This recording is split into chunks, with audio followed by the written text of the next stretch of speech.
Bien, aujourd'hui, à l'aide d'un petit spline, ok, on va créer un style de canapé.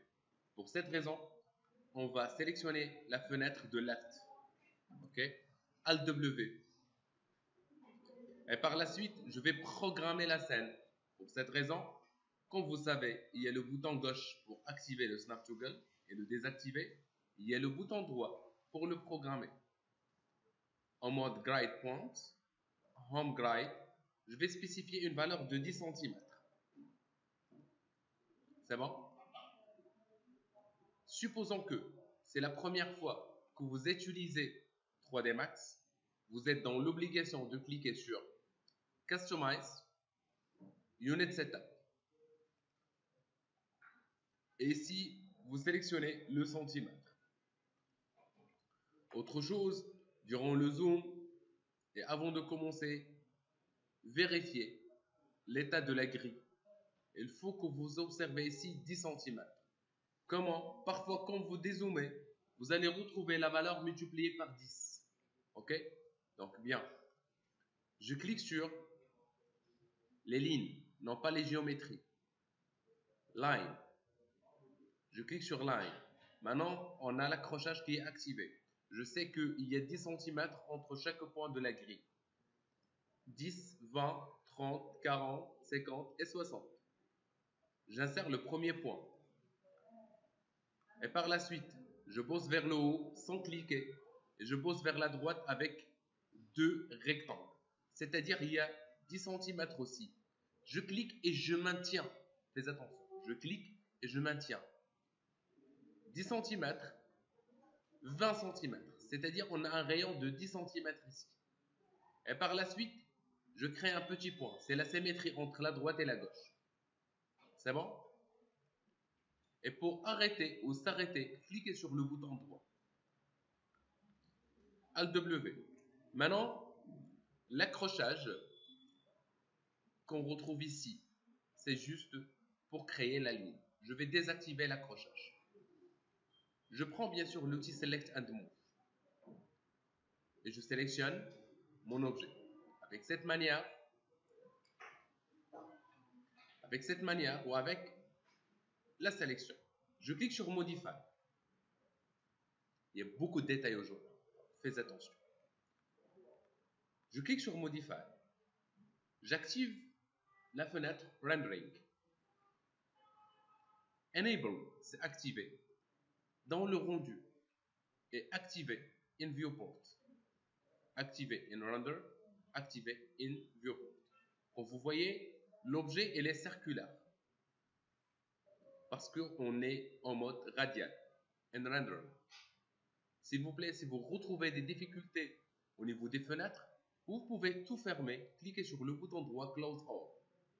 Cliquez sur Rendering pour changer les paramètres de rendu. Je clique sur Rectangle.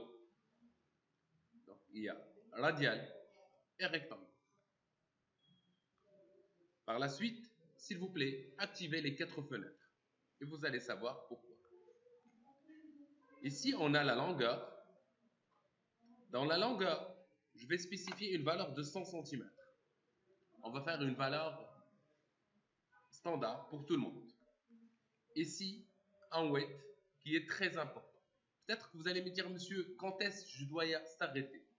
Une fois que vous observez à gauche ici, dans cette fenêtre, surtout, que les n-gun, parce qu'il y a les quadrangles, il y a les in-gun, ok, avec 3 points, les triangulaires, les formes triangulaires, sont croisés. Voilà les erreurs. S'il vous plaît, vous faites un tout petit retour, comme ça c'est correct, ok, bien. Et comme vous voyez, on a un objet qui contient 100 cm, 60 cm de hauteur et bien sûr 100 cm, 60 cm plus 20 cm de soi-disant de l'arrondi ou de l'arc. Okay? C'est un objet de base pour débuter. Je peux cliquer sur Default Shading, Edge and Faces pour afficher les edge et faces. Au début, on va prendre le bouton droit, Convert to Editable Poly. Pourquoi? La première question qui se pose, messieurs, mais pourquoi il faut transformer l'objet en un objet modifiable? Une fois on retrouve les premiers obstacles, on ne peut plus rien faire. Ça y est, c'est fini. On a augmenté la taille, on a donné un volume, on ne peut rien faire. Dans ce cas, je clique sur Convert to Editable Poly. Je prends les polygones. Soit je vais faire une sélection manuelle, je maintiens la touche CTRL, 1, 2, 3. Si vous êtes comme moi, vous voulez la précision. Sinon, si vous voulez une deuxième technique pour sélectionner, vous faites juste une sélection comme ça. Je répète, vous faites juste une petite sélection comme ça. Comme ça, je viens de sélectionner les faces qui se trouvent ici et ici. Bah, ça, c'est erreur, monsieur. Bah, tout simplement, je vais changer un peu la caméra. Alt pour décocher ou bien désélectionner. Quand vous voulez, vous avez le droit. Et par la suite, abracadabra, je vais bien essayer de faire tourner les objets. Et dans ce cas, je clique sur Extrude from Hinge. Extrude from Hinge nous permet tout simplement, une fois on vient de terminer la sélection des objets ou bien des polygones, je vous invite de cliquer sur Hinge from Edge. Hinge from Edge, c'est quoi? Quand vous cliquez ici, Pick Hinge ou Pick from Edge, Pick Hinge, je clique ici pour faire tourner mon objet sur l'axe sélectionné. Maintenant, on a un arrondi. La valeur, elle est de combien? C'est à vous de spécifier un peu la valeur. 90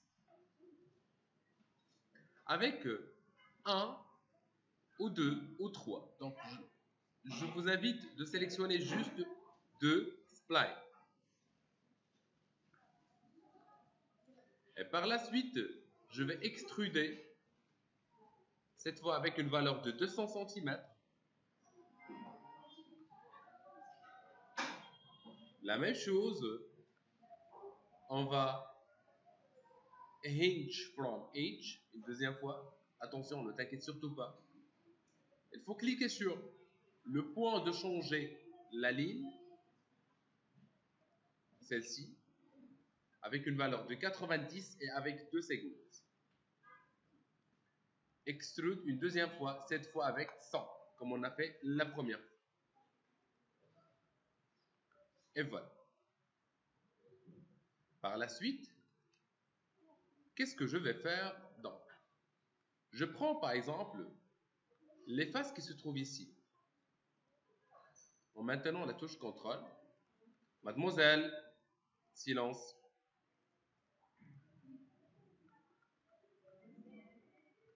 Et par la suite, je vais extruder avec une toute petite valeur de 5 cm, soi-disant. Peut-être que vous allez me dire pourquoi 5 cm. Et normalement, on peut facilement faire l'extrusion de 105, tout simplement pour créer une ligne de séparation qui va minimiser l'influence de Turbo Smooth par la suite. On est d'accord? Bien. Et par la suite, je clique sur Inset. Inset, autant que modificateur, va nous permettre tout simplement de minimiser l'espace de polygone qu'on a ici. Et il y a 3 types, by polygon et by group. Pour moi, c'est deux types, pardon. Donc, Inset by group. Ici, vous pouvez minimiser la valeur, comme vous voyez, ou augmenter la valeur. OK? Bien. Pour moi, une toute petite valeur comme celle-ci, elle est super. Je clique sur OK. Et par la suite, je prends l'axe qui me permet de bouger un tout petit peu l'objet dans ce sens. OK? Et je clique sur l'extrusion une deuxième fois. Cette fois, ça peut être une extrusion négative ou inset une deuxième fois pour minimiser la valeur de l'objet une deuxième fois.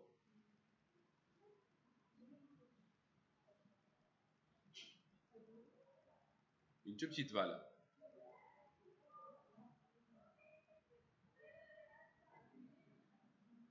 Voilà. Et je clique sur OK. Au départ, c'est un objet simple.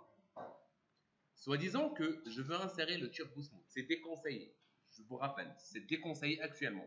Je voulais juste vous montrer qu'on aura un sérieux problème. Turbo Smooth, voilà. Une fois on a inséré le Turbo Smooth, comme vous voyez, on a une influence sur la totalité de l'objet. Ce qui n'est pas bien, c'est pas joli du tout, on est d'accord. Surtout ici et ici. Je vais supprimer le Turbo Smooth. Par la suite, je change un peu la fenêtre. Je retourne en mode H. Je vais faire une petite sélection, linéaire comme ça, pour sélectionner tous les H qui se trouvent ici. Je maintiens la touche CTRL pour faire une sélection, pour ajouter à la sélection. CTRL. On a maintenant trois axes. J'aimerais bien vous montrer dans la vue 3D. Okay. Et par la suite, je cherche Edit H, Connect. Je viens de connecter les lignes horizontaux avec les lignes verticaux un tout petit peu. Avec deux splines et plus d'espace. Et plus d'espace entre les objets. Un tout petit peu comme ça. Ok? Bien. La même chose un tout petit peu en bas. C'est-à-dire, dans cette fenêtre, prendre par exemple, je crée une petite ligne, silence, connecte, et je reprends la même technique. Maintenant, c'est Turbo Smooth Man. Et voilà notre objet qui est correct au niveau de Turbo Smooth. Est-ce que c'est terminé? Non. Il nous faut maintenant le support de canapé. Pour cette raison, il y a plusieurs techniques. Soit je clique sur géométrie et activer le mode box et insérer un tout petit box comme celui-là.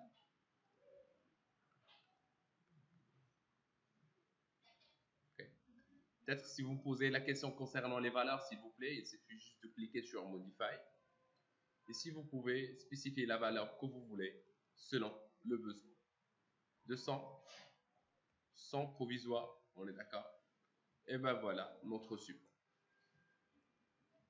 À l'aide de notre premier support, okay, je vais dupliquer le support. Sinon, je vais créer un autre. C'est juste une question de besoin. Je maintiens la touche Shift, clique et glisse vers le haut. Copie et non pas instance. La valeur elle est de 200. Je vais insérer par exemple 100. Mais cette fois la hauteur, je veux un certain hauteur qui est très importante, d'être 40. Non, je pense que c'est beaucoup. 30, un tout petit peu. Bien. 30 en tant qu'objet. Et par la suite, je vais lui donner le modificateur Turbo Smooth. Est-ce que c'est correct en tant qu'objet? Bien sûr que non. C'est pas bien du tout. Donc, fais attention. Je peux basculer entre Turbo Smooth et Box. Je vais insérer des segments.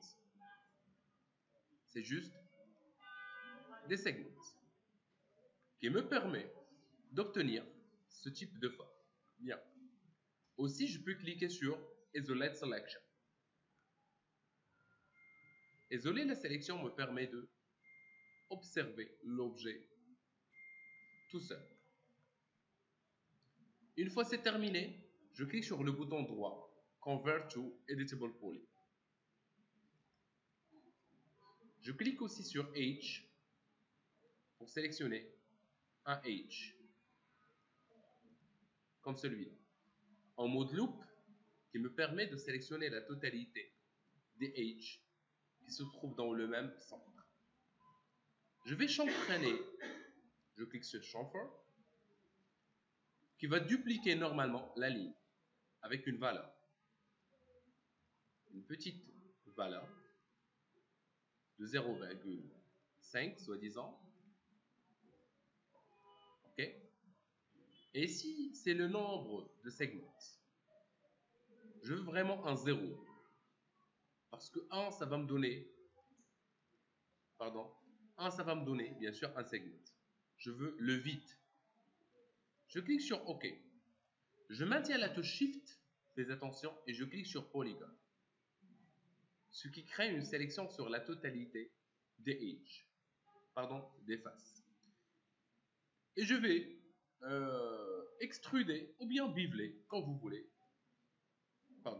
Ou bien biveler. Ne t'inquiète pas, parce que le mode, elle est en mode bevel group. Ça peut être local, normal, ou by polygon. On est d'accord?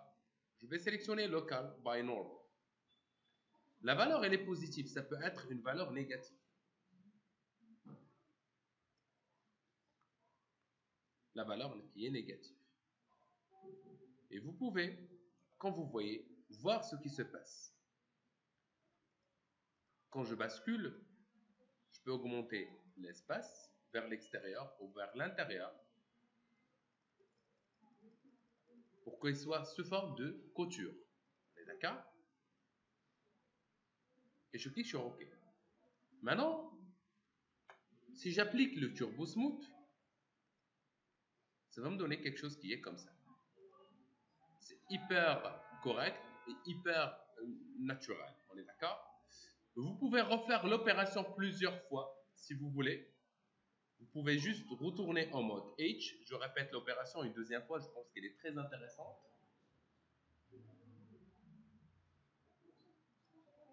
Bien, si on veut refaire la même opération, par exemple ici, je clique sur H, Loop, Chamfer, avec la même valeur. Je maintiens la touche Shift et je bascule vers Polygon. On est d'accord? Ou bien je clique ici, bien sûr, Bevel avec la même valeur et je clique sur OK. Et ben voilà, Turbo Smooth qui est hyper joli. OK? Une fois c'est terminé, je clique sur l'objet. Je prends mon petit objet, je le déplace un tout petit peu dans la vue aérienne.